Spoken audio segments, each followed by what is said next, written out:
بسم اللہ الرحمن الرحیم۔ السلام علیکم کلاس، کیسے ہیں فورتھ ایئر آپ سب لوگ؟ آپ سب کو خوش آمدید کہتے ہیں۔ آج کا ہمارا ٹاپک ہے بہبودی اطفال، چائلڈ ویلفیئر۔ جی تو آج ہم دیکھتے ہیں، چونکہ ہم سماجی بہبود کا میدانی عمل پڑھ رہے ہیں تو اس میں ہم ڈفرینٹ فیلڈز اسٹڈی کر رہے ہیں، جس میں ہم پہلے لاسٹ ہمارا ٹاپک جو تھا کمیونٹی ڈیولپمنٹ اینڈ آرگنائزیشن تھا، اس سے پہلے ہمارا ٹاپک تھا میڈیکل سوشل ورک، اس سے پہلے ہمارا فرسٹ ہمارا اس کا ٹاپک تھا اسکول سوشل ورک۔ آج ہم دیکھیں گے چائلڈ ویلفیئر، کہ ہمارے پاس سماجی بہبود نہیں، چائلڈ ویلفیئر کی فیلڈ میں کون سے ادارے ہمیں بنائے ہیں اور ان میں کیا سروسز دی جاتی ہیں اور کس کیٹیگریز کے بچے ان اداروں میں ہوتے ہیں یا ہو سکتے ہیں اور کن مسائل سے درپیش ہوتے ہیں وہ بچے، یہ ہم سب آج اس میں دیکھیں گے لیکچر میں۔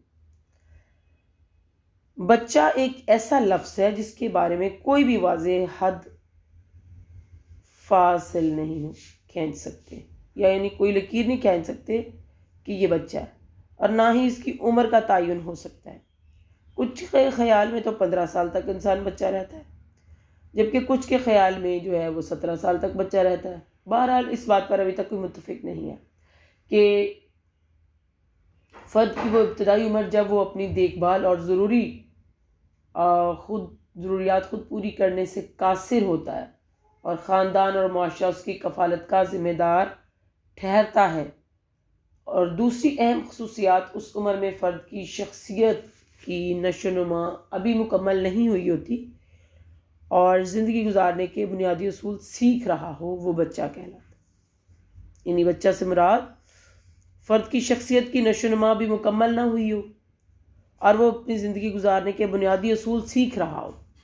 وہ 15 سال میں سیکھ لے، وہ 17 سال میں سیکھ لے، وہ 18 میں سیکھ لے، وہ 20 میں سیکھ لے، وہ تب تک بچہ ہے۔ ایک بچہ کو اپنی نشو و نما اور معاشرتی ذمہ داریاں اٹھانے کے قابل بننے کے لیے ضروری ہوتی ہے کہ بچہ کی جسمانی اور ذہنی شعوری نشو و نما ہو چکی ہو۔ جسمانی طور پر بچہ بڑا ہو چکا ہو، ذہنی طور پر سمجھدار ہو اور شعور بھی اس کا بہت زیادہ نشو و نما پا چکا ہو۔ بچے کو وراثت میں ملنے والی صلاحیتوں کی نشو و نما تاکہ وہ مستقبل میں اپنے اور اپنے کنبے کی ضروریات کو پورا کرنے کے قابل ہو سکے۔ بچے کی شخصیت کی صحت مندانہ نشو و نما، بچے کی جو شخصیت ہے اس کی ہیلدی ڈیولپمنٹ ہو، نفسیاتی اور دوسرے عوامل سے پاک ہو۔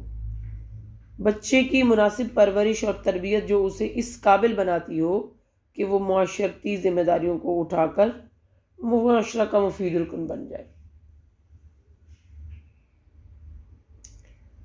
گویا بچے کی شخصیت اور کردار کو بنانے میں والدین، گھر کا ماحول اور دیگر معاشی عوامل بہت اہم کردار ادا کرتے ہیں۔ کسی بھی ملک یا معاشرہ میں امن اور سکون اور ترقی کی رفتار اس ملک کے بچوں کی تربیت اور نشو و نما پر منحصر ہے، کیونکہ یہی وہ طبقہ ہے جو موجودہ نظام میں بہتری لاتا ہے اور معاشرہ کو مستقبل میں جدید خطوط پر بھی استوار کر کے ترقی کی راہوں پر گامزن کرتا ہے۔ اخلاقی اقدار، تہذیب اور ثقافت کی پاسداری کرتا ہے۔ اگر ان کی تربیت، اصلاح اور فلاح پر آج توجہ دی جائے گی تو کل ہمارا مستقبل محفوظ اور درخشاں ہوگا۔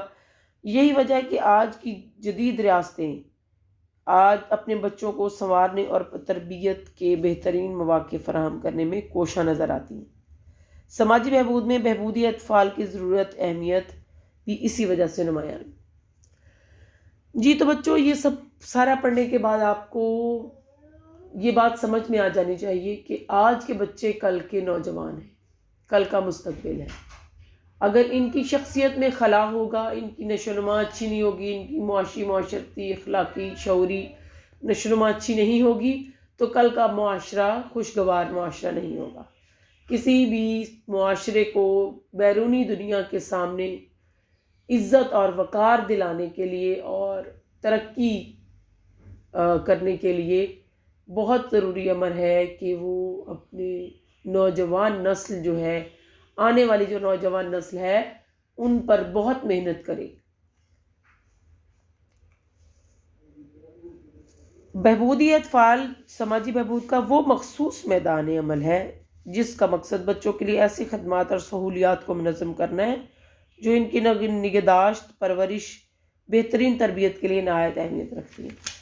اب آتے ہیں ہم بہبودی اطفال کی طرف کہ آخر گورنمنٹ کی سطح پر بچوں کے لیے جو ویلفیئر ہے وہ کسی سیٹ اپ میں، کسی نظام میں لانے رکھنے کا مقصد کیا ہے؟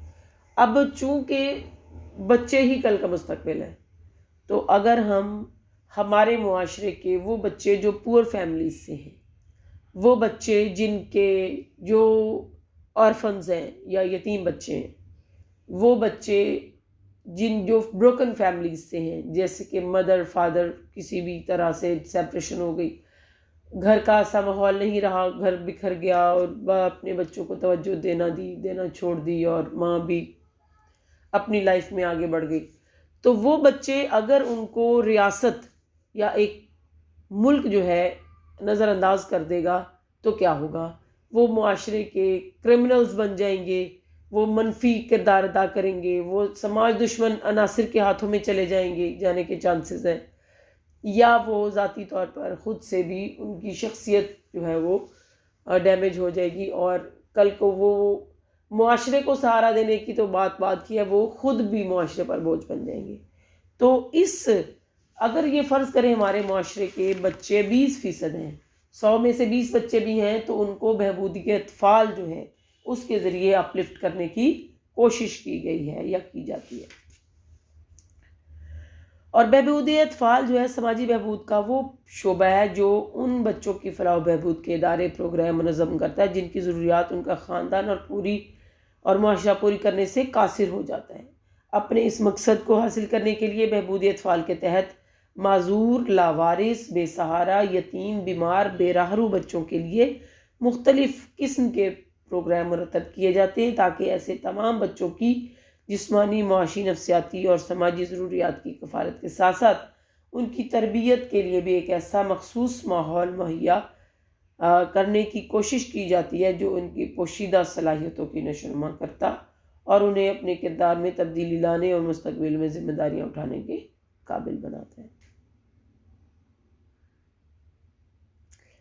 اگر معاشرہ اپنے بچوں کی ضروریات کی کفالت سے چشم پوشی کرتا ہے، یعنی نظریں ہٹا لیتا ہے، تو اس معاشرہ کی تباہی کا امر جو ہے وہ یقینی ہے، کیونکہ بچے قومی سرمایہ اور خام وسائل ہیں جن کی اگر مناسب دیکھ بھال اور نشو و نما نہیں کی جائے گی تو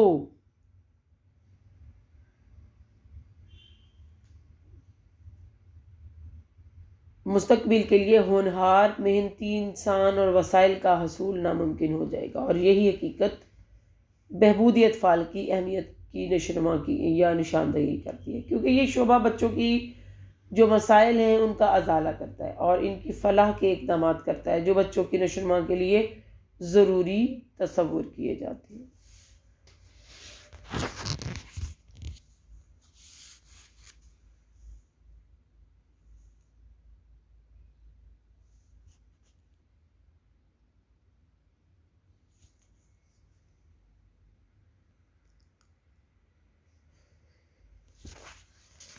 بچوں کے مسائل،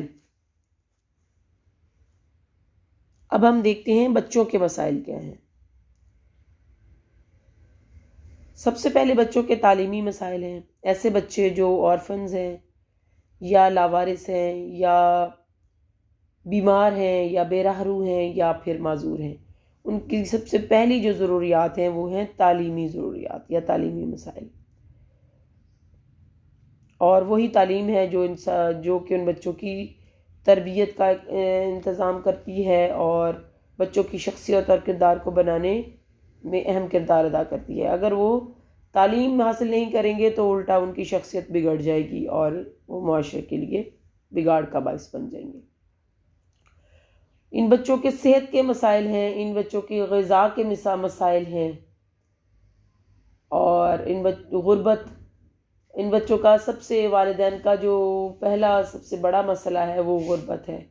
جن بچوں کے والدین موجود ہیں اور کفالت بھی کریں، لیکن جن کو فیملی یا پھر پیرنٹس نہیں ہیں اور ان کو کوئی بھی کفالت کرنے کے لیے موجود نہیں ہے، تو غربت ان کا سب سے بڑا مسئلہ ہے. اور اگر والدین موجود ہیں اور غریب ہیں تو ان کا رویہ، والدین کا رویہ بھی بچوں کے لیے بہت بڑے مسائل پیدا کرتا ہے. بچوں کی نفسیات اور ضروریات سے واقفیت نہیں ہوتی ان کو، اور دوسری طرف طلاق کی بڑھتی ہوئی شرح اور خاندانی نظام کا منتشر ہونا بھی بچوں کے نفسیاتی مسائل میں اضافے کا باعث بن رہا ہے. بچوں کے تفریح کے مسائل ہیں. تفریح کے لیے پارکس موجود نہیں ہیں. جب پارکس نہیں ہیں تو پھر بچے جرائم پیشہ افراد کی جو ہے وہ ہاتھوں میں آ جاتے ہیں، اور اس طرح سے معاشرہ جو ہے وہ اس میں جرائم کی شرح بڑھتی چلی جاتی ہے. گھروں اور اسکولوں میں بھی معیاری تفریح سہولیات کا فقدان ہے، ان کی بہتر نشو و نما کی راہ میں رکاوٹ بن رہا ہے. جرائم اور بے راہ روی. پاکستان میں بڑھتے ہوئے جرائم اور بے راہ روی بچوں کو اپنی لپیٹ میں لے رہے ہیں. دوسری طرف جرائم پیشہ افراد اپنے مقاصد کے لیے بچوں کو غلط کاموں اور منشیات فروشی کے لیے استعمال کر رہے ہیں، اور بچے نہ سمجھی میں تباہی کی طرف بڑھتے چلے جا رہے ہیں. اب ان مسائل کو حل کرنے کے لیے جو اقدامات کیے جاتے ہیں، اب ہم ان کو اسٹڈی کرتے ہیں کہ ان مسائل کے حل کے لیے درج ذیل اقدامات کرنے چاہیے. بچوں کی جسمانی، ذہنی، نفسیاتی استعداد کو مد نظر رکھ کر تعلیمی ادارے بنائے جائیں جن میں ان کی ضروریات کے پیش نظر مخصوص نوعیت کی سہولیات اور تعلیمی نصاب پڑھایا جائے، تاکہ نارمل بچوں کے ساتھ ساتھ جسمانی اور ذہنی معذور بچے بھی اپنی تعلیمی استعداد کو بڑھا سکیں. والدین اور اساتذہ کی تربیت کے پروگرام مرتب کیے جائیں تاکہ وہ بچے کی نفسیات اور شخصیت کی نشو و نما کے لیے ضروری عوامل کو سمجھ سکیں یا باخبر ہوں. بچوں اور والدین کے لیے تعلیم جو ہے وہ دینی تعلیم کا خصوصی اہتمام کیا جائے، دونوں اپنے حقوق اور فرائض سے آشنا ہوں. بچوں کے لیے گھروں اور تعلیمی اداروں میں مناسب تعمیری اور تفریحی انتظام کیا جائے. بچوں کی صحت سے متعلقہ جو معلومات ہیں وہ والدین کو دی جائیں، اور متوازن غذا سے متعلق جو ہے وہ آگہی بھی دی جانی چاہیے. طبی سہولتوں میں اضافہ کیا جائے اور دور دراز قصبوں اور دیہاتوں میں موبائل ڈسپنسریوں کا قیام عمل میں لایا جائے. لاوارث، بے سہارا، یتیم، معذور اور بے راہ رو بچوں کے لیے الگ الگ فلاحی ادارے بنانے چاہیے جہاں انہیں ان کی استعداد اور ضرورت کے مطابق تفریحی، تعلیمی، رہائشی، فنی، مذہبی سہولیات مہیا کی جائیں. بچوں کے لیے تعمیری اور تفریحی ادب تخلیق کیا جائے. غیر معیاری ادب اور فلموں پر نہ صرف بچوں کے اغوا اور انہیں جرائم کی طرف راغب کرنے والے افراد کے لیے سخت قوانین بنائے جائیں، اور ان کے نفاذ کے لیے انتظامیہ اور عدلیہ کو سختی روا رکھنی ہوگی تاکہ سفارش اور رشوت بھی ان کی سزاؤں میں تخفیف پیدا نہ کر سکے. والدین کی معاشی حالت بہتر بنانے کے لیے حکومت کو نئی صنعتیں اور روزگار کے نئے مواقعوں کے ساتھ ساتھ فنی تربیتی اداروں کا قیام وسیع پیمانے پر عمل میں لانا چاہیے. غریب والدین کے ذہین بچوں کو اپنی تعلیم جاری رکھنے کے سلسلہ میں مالی اعانت کے پروگرام منظم کرنا ہوں گے. زکوٰۃ کے اداروں کو فعال اور مستعد بنانے کے لیے ان کی خامیوں کو دور کیا جائے تاکہ مستحقین تک ان کی جو ضروریات کی کفالت ہے وہ ہو سکے اور سماجی جرائم اور برائیوں میں پھنسنے سے بچا جا سکے. جی تو 4th ایئر یہ ہمارا ٹاپک بہبودی اطفال ابھی ہم کمپلیٹ نہیں کر پائے ہیں، اور ابھی ہم وہ ادارے جو کہ بہبودی اطفال میں شامل ہیں جس میں مختلف آرفن ہومز ہیں. اب کچھ عرصہ پہلے گورنمنٹ نے SOS ولیجز بنائے ہیں. گہوارہ ہے ایک ادارہ، نگہبان ادارہ ہے ایک، ڈے کیئر سینٹرز ہیں، چمن اور چمبیلی کے نام سے ادارے قائم ہیں. خصوصی تعلیم کے یعنی اسپیشل ایجوکیشن انسٹیٹیوشنز ہیں، بورسٹل جیل میں ادارے ہیں، ریمانڈ ہومز ہیں، اور ادارہ برائے تحفظ اور بہبود اطفال. یہ ادارے جو کہ بہبودی اطفال کے لیے کام کرتے ہیں، یہ ہم انشاءاللہ نیکسٹ اس میں ٹاپ لیکچر میں پڑھیں گے۔ اپنا بہت سارا خیال رکھیے اور دعاؤں میں یاد رکھیے، اور اپنی پڑھائی پر توجہ دیجیے اور پیپرز کی تیاری کیجیے۔ اللہ کی امان ہو۔